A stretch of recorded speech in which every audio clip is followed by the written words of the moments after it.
господина Трампа, который в интервью назвал президента Асада животным, и заявление представителя Белого дома господина Спайсера, который сравнил Асада с Гитлером, допустив оговорку, что Гитлер не применял химического оружия. Скажите, как? Mr. Assad to Mr. Hitler, who said that Mr. Hitler never used the chemical weapons. Do you think the rhetoric can change, and is it helping the diplomacy or not? Thank you. Well, I think the perspective from the United States, supported by the facts that we have, are conclusive. That the recent chemical weapons attack carried out in Syria was planned, and it was directed and executed by Syrian regime forces, and we're quite confident of that. This is just the latest in a series of the use of chemical weapons by the Assad regime, and notwithstanding their use on more than 50 occasions of chlorine bombs,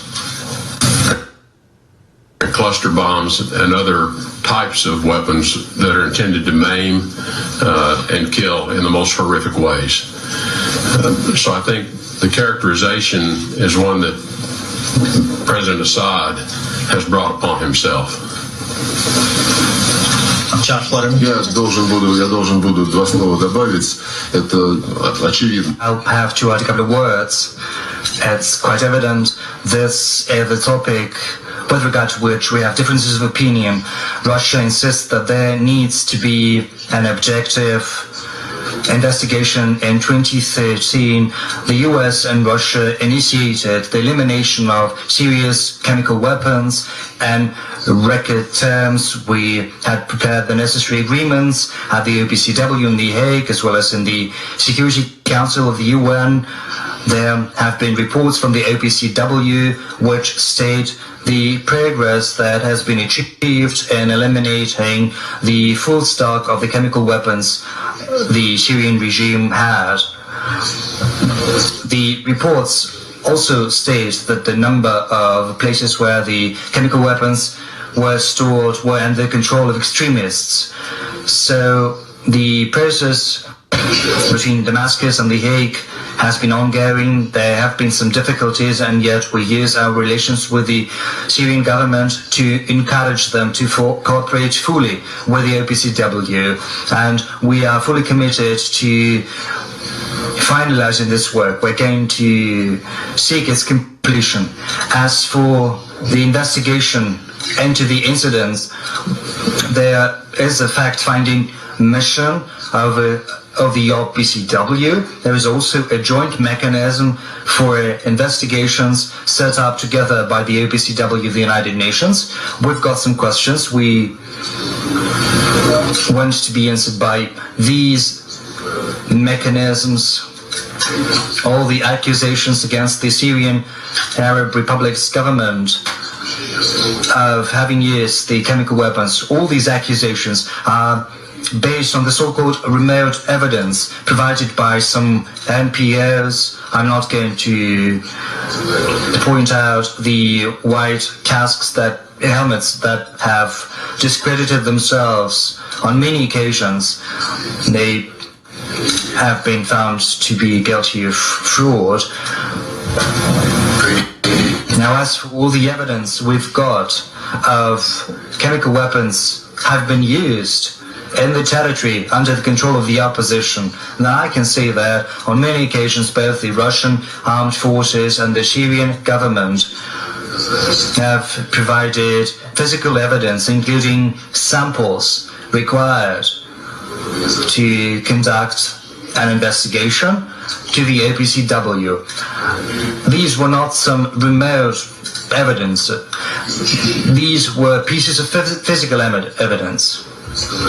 The study of these material evidence has been dragging on for quite some time. I'm not trying to level accusations at anyone, nor are we trying to exonerate anyone. We just insist that there should be an investigation into what has happened and what happened on April the 4th.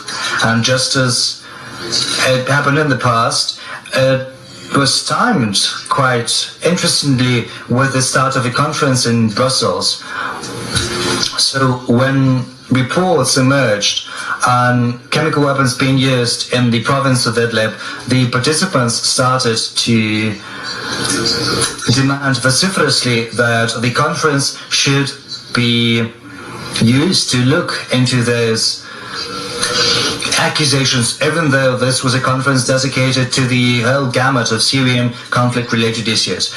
So we talk about that, and that is why we believe it is necessary and sensible to have an international, unbiased and frank investigation into this incident. A group of professionals, unbiased and experts, has to be dispatched to the place where chemical weapons were used, as well as to the airport where, as our American partners say, was used as the starting point from which took off the planes delivering the chemical weapons. We are not convinced that this was the case, nor are we convinced by the TV images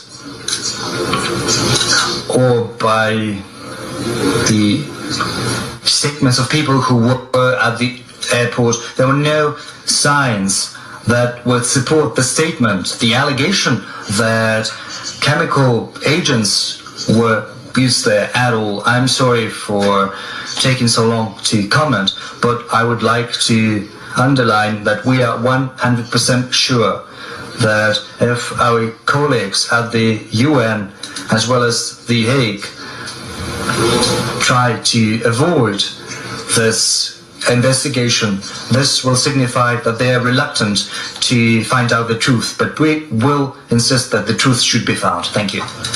Dear Press. Thank you. Secretary Tillerson, I want to ask you about your conversations with President Putin about Syria. You've predicted that Assad will leave power through a political transition. How will you compel Assad to participate in a political transition that leads to his own ouster? Are war crimes charges on the table? And how long will the United States wait for Russia to come around? And Foreign Minister Lavrov, if I may, your government and the United States government seem to be miles apart on the Syria issue, on Ukraine and other issues. Did you feel that you cleared up any of those issues you mentioned earlier today, since you've had those discussions with Secretary Tillerson? We did discuss at length the future role for Assad, whether it be in a future political process or not. Clearly, our view is that the reign of the Assad family is coming to an end. And they have, again, brought this on themselves with their conduct of the war these past few years. We discussed our view that Russia, as their closest ally in the conflict, perhaps has the best means of helping Assad recognize this reality. We do think it's important that Assad's departure is done in an orderly way, so that certain interests and constituencies that he represents feel they have been represented at the negotiating table for a political solution. How that occurs, we leave that to the process going forward. We do not think one has to occur before the other can begin, and it will take a pace of its own. But the final outcome, in our view, does not provide for a role for Assad or for the Assad family in the future governance of Syria. We do not think the international community will accept that. We do not think the world will accept that. What about the war crimes charges? We discussed the issue that as time goes by and more evidence continues to be gathered, it is possible that the threshold necessary to charge individuals, including Bashar al-Assad, may be achieved. As you know, this is a very high legal hurdle in order to bring such charges against an individual. So I would not suggest to you that all of that evidence is in place, but I think the longer time goes by, it's possible that the case will be made, and there are certain individuals who are working to make that case. Ну, с своей стороны я хочу сказать, что I, for one, would like to say that I do not think that Russia and the US at so great a distance that it cannot be bridged on many issues of the international agenda, both with regard to Syria and Ukraine. It's not impossible. In our introductory remarks with Rex Tillerson, we mentioned the agreements that are related not just to preserve and also to intensify the communication channels with regard to Syria and Ukraine. As for Syria and Bashar al-Assad, we have had sort of a historical background. Rex said that he's a new guy and he prefers not looking into history but to deal with the matters of today.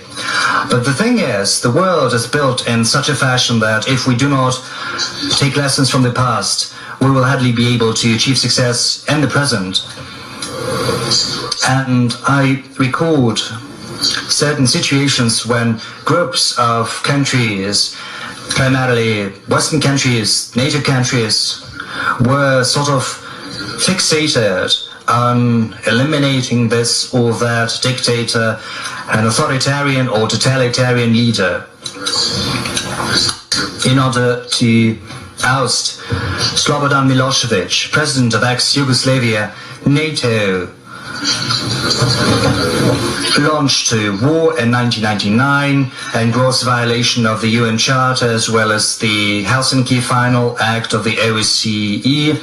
The TV station was bombed, which incidentally is a military crime, however you interpret the Geneva Conventions.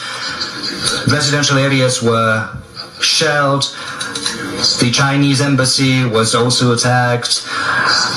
Civil trains and bridges were bombed. The shelling went on for 3 months. And then they ran out of targets that could be qualified as dual-use facilities. There was another dictator, Saddam Hussein, who was hanged after the invasion. We know how this invasion was justified.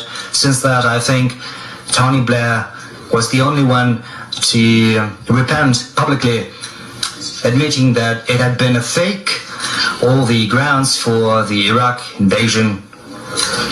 There was another when Muammar Gaddafi.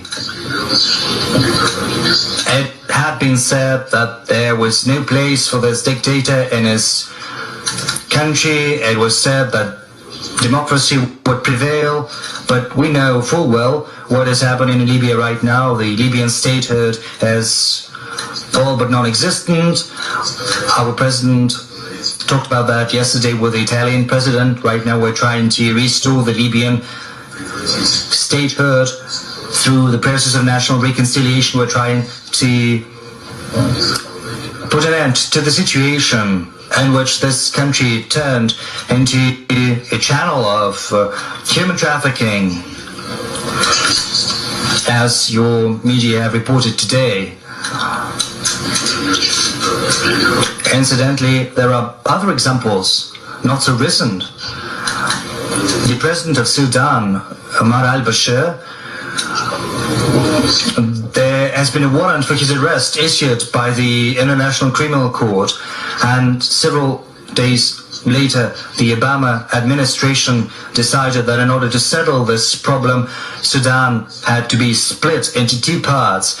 South Sudan was established and the Obama administration tried to help them secure Omar al-Bashir's agreement to this splitting up. President Bashir held his end of the bargain. He cooperated. Sudan was split into two parts in accordance with the Obama administration's plan. And right now, Washington insisted that sanctions should be introduced against the country they helped create. So this fixation on trying to oust this or that dictator, an authoritarian or totalitarian leader, is well known to us, and we know how it ends. A successful ouster of a dictator is for me very hard to remember. If you have any examples, I'd be glad if you could share them with me. On Syria, as our president has stated on many occasions, we are not trying to put our hopes on anyone or on Bashar al-Assad or anyone else as they do in Libya right now. We want them to sit at one negotiating table. As the UN Security Council resolution states, they have all to gather together. This has to be an inclusive intra-Syrian dialogue. And as the UN Security Council resolution states, the future of Syria has to be determined by the Syrians themselves without any exemptions. The most important thing is not to eliminate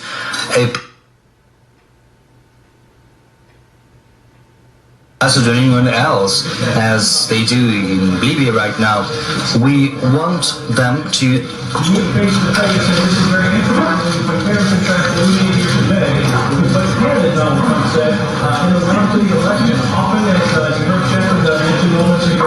NATO appeared to be a bit of a punching bag. Other nation members have yet to give their fair share into NATO budget. We're talking about 2% of GDP. That's likely part of the conversation the two men have had. I think it's also important to point out the expansion of NATO. And I say this given the conversations with the NATO directors and the Russian counterparts. So we lack those spoken to the Russian president that keep in mind the Russians have provided some confidence in NATO in general and expansion in particular of threats to their sovereignty. What was that conversation once again? Another possible question that we may hear from here today. It's an opportunity for these two men to talk about NATO, but also the future of NATO, because in an America First posture, as we've heard the president say before, that's the wonder of that is the NATO future.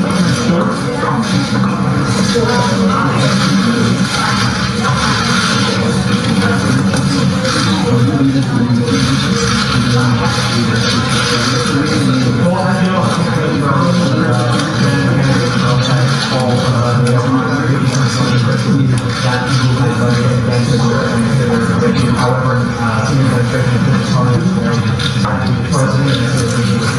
Stoltenberg will hear from his class commitment to NATO.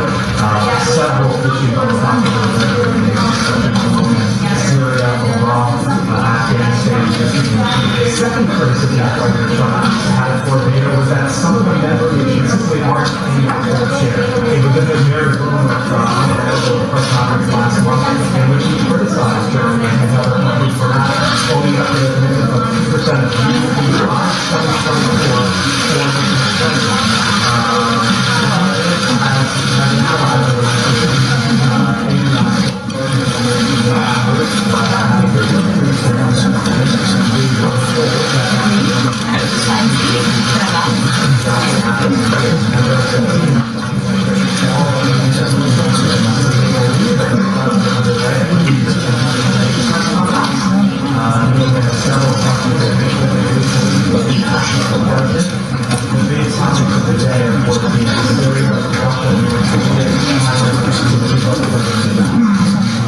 Ladies and gentlemen, the President of the United States and His Excellency Jens Stoltenberg, Secretary General of the North Atlantic Treaty Organization.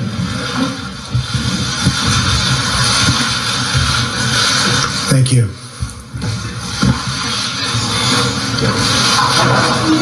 Secretary General Stoltenberg, it's a pleasure to welcome you to the White House, especially at such an important moment in our great alliance.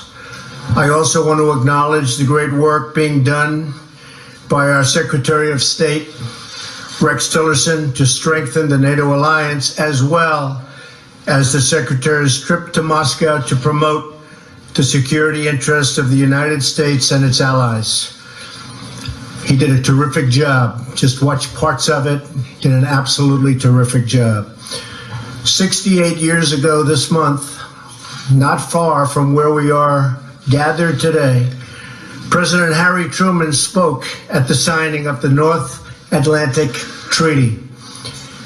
In the nearly 7 decades since Harry Truman spoke those words, the NATO alliance has been the bulwark of international peace and security. NATO allies defeated communism and liberated the captive nations of the Cold War. They secured the longest period of unbroken peace that Europe has ever known. This enduring partnership is rooted out of so many different things, but our common security is always number one, and our common devotion to human dignity and freedom. Since 1949, the NATO member states have more than doubled, increasing from 12 to 28. On Monday, I signed the protocol to approve the 29th, the country of Montenegro. In the coming months and years, I'll work closely with all of our NATO allies to enhance this partnership and to adapt to the challenges of the future, of which there will be many. This includes upgrading NATO to focus on today's most pressing security and all of its challenges, including migration and terrorism. We must also work together to resolve the disaster currently taking place in Syria. We are grateful for the support of NATO members and partners in their condemnation of Assad's murderous attack using the most horrible weapons. The vicious slaughter of innocent civilians with chemical weapons, including the barbaric killing of small and helpless children and babies, must be forcefully rejected by any nation that values human life. It is time to end this brutal civil war, defeat terrorists, and allow refugees to return home. In facing our common challenges, we must also ensure that NATO members meet their financial obligations and pay what they owe. Many have not been doing that. The Secretary General and I agree that other member nations must satisfy their responsibility to contribute 2% of GDP to defense. If other countries pay their fair share instead of relying on the United States to make up the difference, we will all be much more secure, and our partnership will be made that much stronger. The Secretary General and I had a productive discussion about what more NATO can do in the fight against terrorism. I complained about that a long time ago, and they made a change, and now they do fight terrorism. I said it was obsolete. It's no longer obsolete.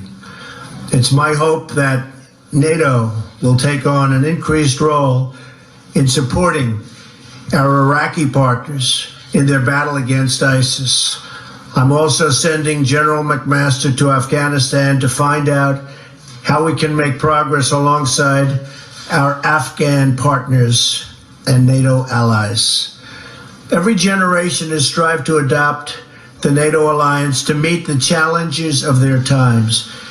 And on my visit to Brussels this spring, which I look very much forward to, we will work together to do the same. We must not be trapped by the tired thinking that so many have, but apply new solutions to face new circumstances, and that's all throughout the world. We're not here to stand on ceremony, but to develop real strategies to achieve safety, security, and peace. We're here to protect the freedom and prosperity of our citizens and to give them the future they so richly deserve. Secretary General, I'm honored to have you here today and to reaffirm our commitment to this alliance and to the enduring values that we proudly, and I mean very proudly, share. Thank you very much. Thank you for being here. Thank you. Thank you so Thank you so much, Mr. President. We just had an excellent and very productive meeting, and it's really an honor to meet you for the first time here in the White House. We agree that NATO is a bedrock of security, both for Europe and for the United States. 2 world wars and a Cold War have taught us all that peace in Europe is not only important for Europeans, but is also important for the prosperity and the security of North America. So a strong NATO is good for Europe, but a strong NATO is also good for the United States. And therefore I welcome the very strong commitment of the United States to the security of Europe. We see this commitment not only in words, but also in deeds. Over the past months, thousands of US troops have been deploying to Europe. A clear demonstration that America stands with allies to protect peace and defend our freedom. And yesterday, you announced the completion of the ratification of Montenegro's membership in NATO, another expression of your strong commitment to Europe and to the transatlantic bond, and we thank you for that. In a more dangerous and more unpredictable world, it is important to have friends and allies. And in NATO, America has the best friends and the best allies in the world. Together, we represent half of the world's economic and military power. No other superpower has ever had such a strategic advantage. This makes the United States stronger and safer. We saw that after the 9/11 attacks on the United States. That was the first time NATO invoked our Article 5, the Collective Defense Clause. Allies sent AWACS surveillance planes to help patrol American skies. And we launched NATO's biggest military operation ever in Afghanistan. Hundreds of thousands of Europeans and Canadian soldiers have served shoulder to shoulder with American troops. More than 1,000 have paid the ultimate price. Earlier today, I laid a wreath at Arlington National Cemetery in tribute to the fallen. It was a deeply moving experience. We owe it to our servicemen and women to preserve the hard-earned gains we have made together in Afghanistan. We were reminded of their sacrifice just this week when a US soldier was killed there fighting ISIL. Our mission in Afghanistan is a major contribution to the fight against international terrorism. NATO plays a key role in many other ways also. All NATO allies are part of the global coalition to counter ISIL.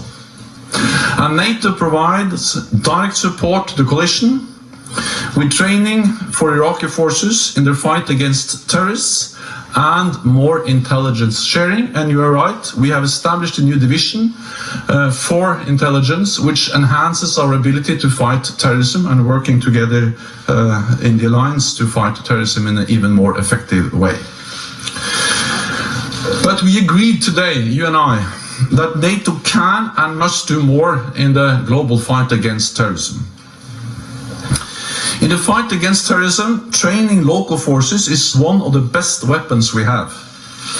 NATO has the experience, the expertise, and the staying power to make a real difference.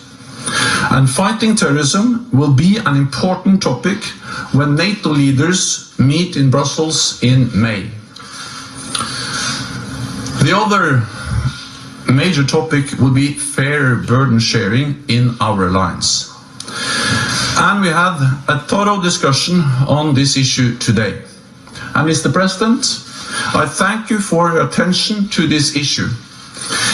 We are already seeing the effect of your strong focus on the importance of burden sharing in the alliance.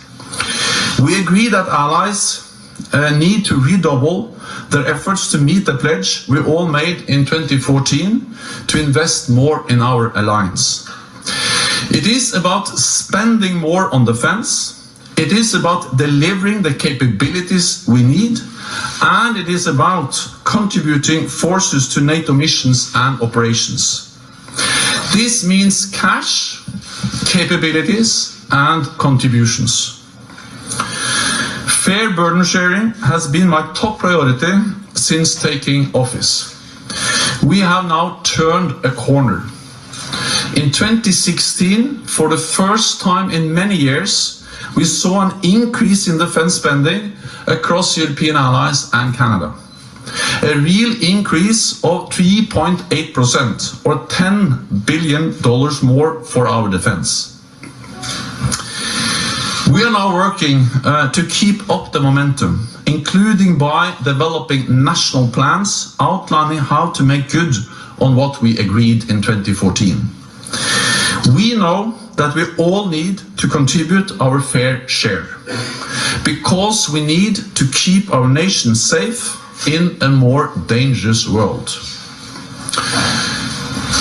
We discussed many different topics during our meeting today, including the horrendous use of chemical weapons in Syria. Any use of chemical weapons is unacceptable, cannot go unanswered, and those responsible must be held accountable.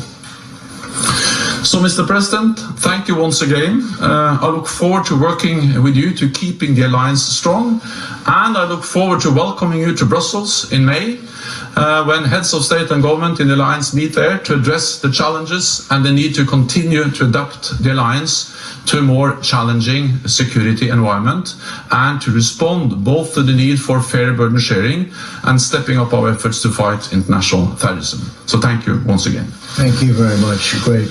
Thank you. So we'll have a couple of questions. Jeff Mason. Thank you. Thank you, Mr. President. I'd like to ask you about two topics, if I may. First, has your view of Vladimir Putin changed after what's happened in Syria? And what is the United States prepared to do if he continues to support Assad? And on a separate question, have you made a deal after your chat last night with the president of China about China helping to rein in North Korea? And is that one reason you've decided not to label Beijing a currency manipulator? Well, I'll be speaking to, yeah. Do you want to go ahead? Go ahead. May I? For the Secretary General, do you believe NATO should continue to bolster its presence along the alliance's eastern border? And are you confident that you have President Trump and the United States support for that? Thank you. I'll be speaking with Rex Tillerson in a little while, calling in. I think he had a very successful meeting in Russia. We'll see. We'll see the end result, which will be in a long period of time, perhaps. But the end result is what's most important, not just talk. And I think that based on everything I'm hearing, things went pretty well, maybe better than anticipated. It would be wonderful, as we were discussing just a little while ago, if NATO and our country could get along with Russia. Right now, we're not getting along with Russia at all. We may be at an all-time low in terms of relationship with Russia. This is built for a long period of time. But we're going to see what happens. Putin is the leader of Russia. Russia's a strong country. We're a very, very strong country. We're going to see how that all works out. Last night, separately, I spoke with a man that I've gotten to know. I don't know Putin, but I do know this gentleman. I've spent a lot of time with him over the last 2 days, and he is the president of China. You were there, most of you were there, and it was quite an interesting period of time. President Xi wants to do the right thing. We had a very good bonding. I think we had a very good chemistry together. I think he wants to help us with North Korea. We talk trade, we talk a lot of things, and I said, the way you're going to make a good trade deal is to help us with North Korea. Otherwise, we're just going to go it alone. That'll be all right, too. But going it alone means going it with lots of other nations. but I was very impressed with President Xi, and I think he means well, and I think he wants to help. We'll see whether or not he does. Do you feel like you have a deal with him? And if I could just, do you feel like you have a deal with him in terms of the currency manipulation designation? And have your views changed on Putin? We're going to see. We're going to see about that. And I'll also see about Putin over a period of time. It'd be a fantastic thing if we got along with Putin and if we got along with Russia. And that could happen, and it may not happen. It may be just the opposite. I can only tell you what I would like to do. I would love to be able to get along with everybody. Right now, the world is a mess. But I think by the time we finish, I think it's going to be a lot better place to live. And I can tell you that, speaking for myself, by the time I'm finished, it's going to be a lot better place to live in, because right now it's nasty. NATO is in the process of implementing the biggest reinforcement of our collective defense since the end of the Cold War, and one element of that is to increase our military presence in the eastern part of the alliance. And we are now deploying 4 battle groups to the 3 Baltic countries and Poland, and there will also be more US forces in that part of Europe, and this is the first time in many, many years that we see an increase in the military presence of the United States in Europe. So we are increasing our presence, and we are also increasing the readiness and the preparedness of our forces so we can quickly reinforce if needed. We consider the presence we will have when the 4 battle groups are in place as sufficient given the current security situation in Europe. But of course we will assess the situation and follow the developments very closely. The message from NATO is that what we do is proportionate, it is defensive, and we don't want a new Cold War, we don't want a new arms race. And actually we strongly believe that there is no contradiction between a strong NATO, a credible deterrence and defense, and political dialogue with Russia. I actually believe that the precondition for a political dialogue with Russia is that we are strong and that we are united, but based on that we can talk to Russia because Russia is our neighbor, Russia is there to stay, so we have to find ways to manage our relationship with Russia. And I am absolutely certain that the United States supports this approach, partly because the United States is contributing with forces to our enhanced presence in the eastern part of the alliance and also in the southeast of the alliance in Romania. And the United States and the President has clearly expressed that they want dialogue with Russia, but based on unity and strength in the alliance. Then the next question is from John Sopel.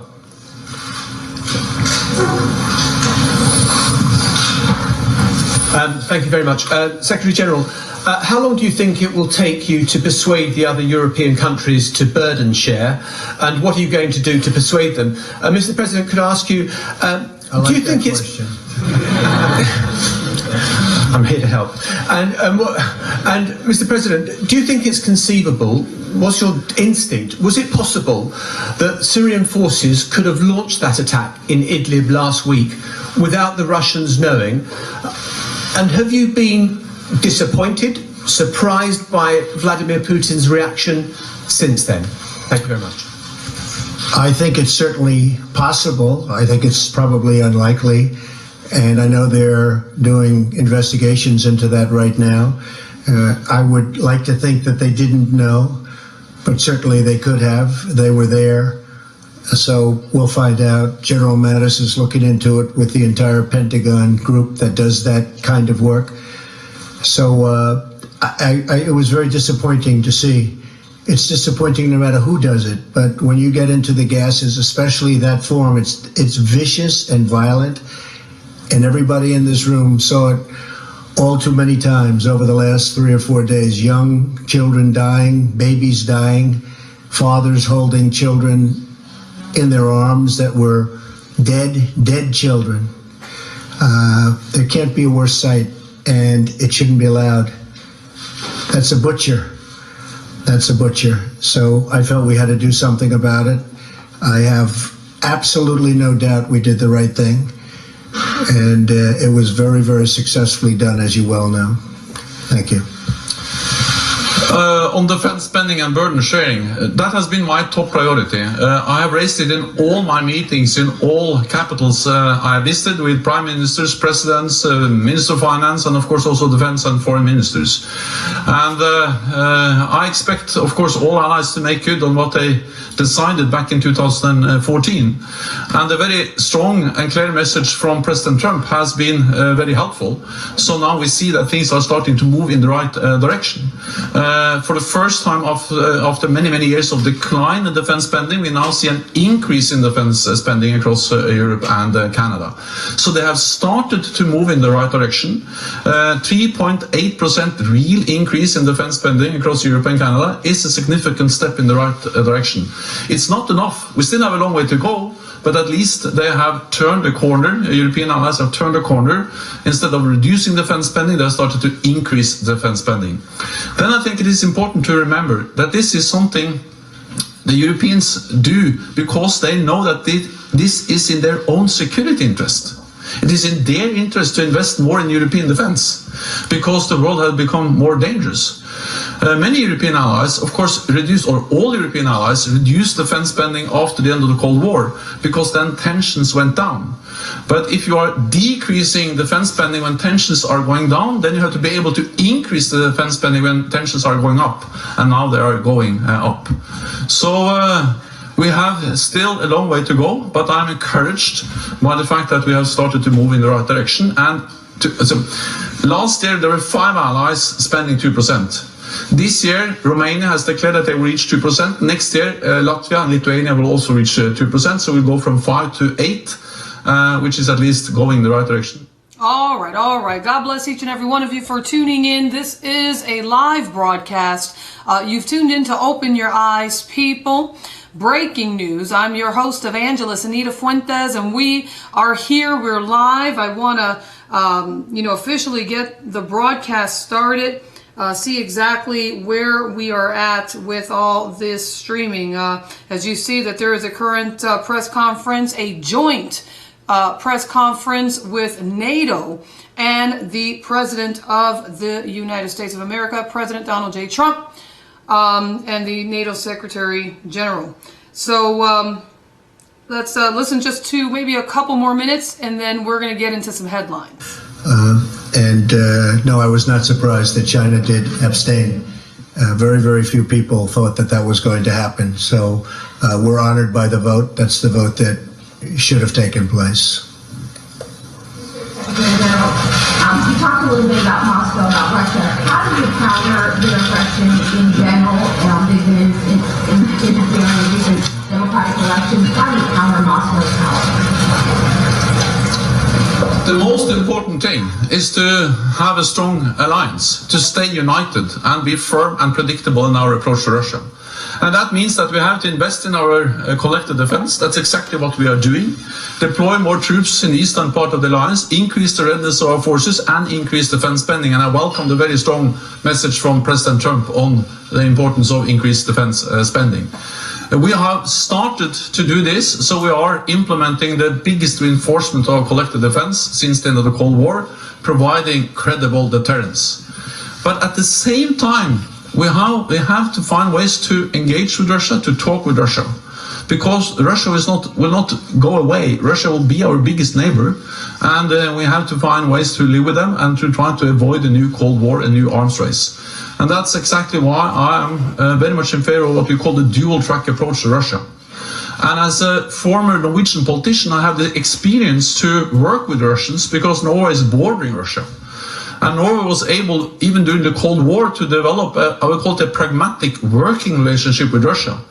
Cooperating with them on energy, on border issues, on environment, on fishery, and also in military affairs. And that was not despite our membership in NATO, but it was because of our membership in NATO. Because NATO provided the strength, the predictability, the platform for a small country to have a political dialogue with Russia.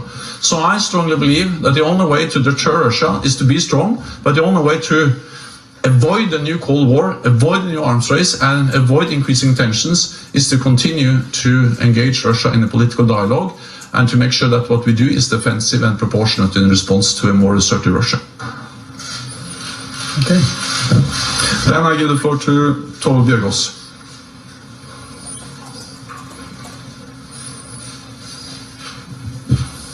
Thank you. Mr. President, I'm from Norway. Russia is our neighboring country. What do you think Europe has to fear from Russia if this tension continues? Say it.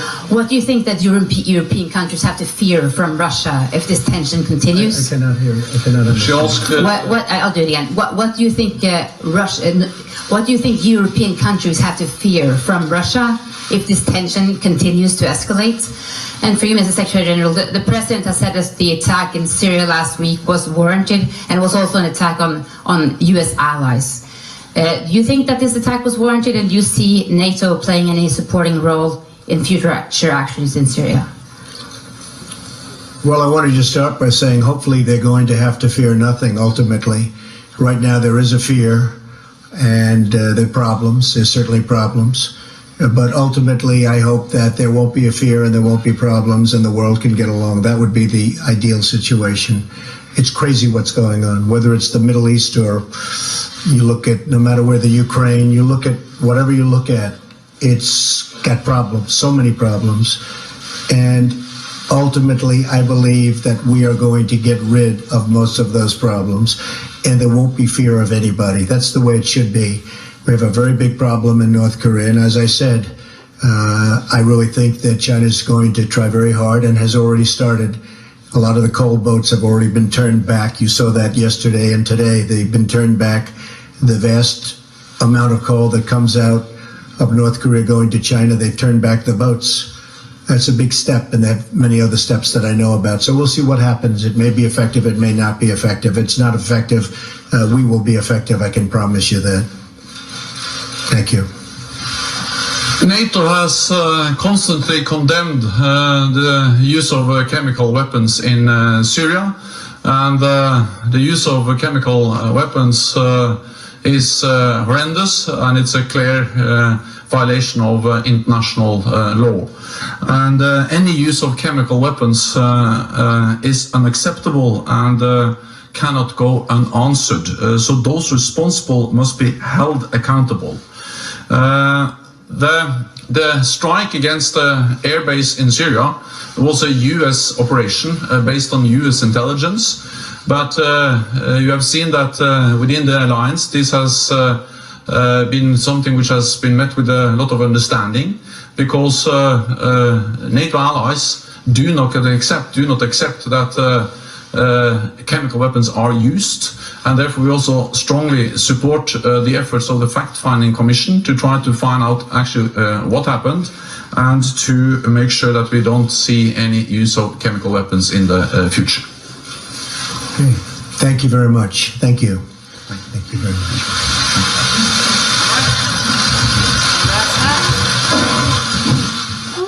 All right. If you're just tuning in, again, we are live on air.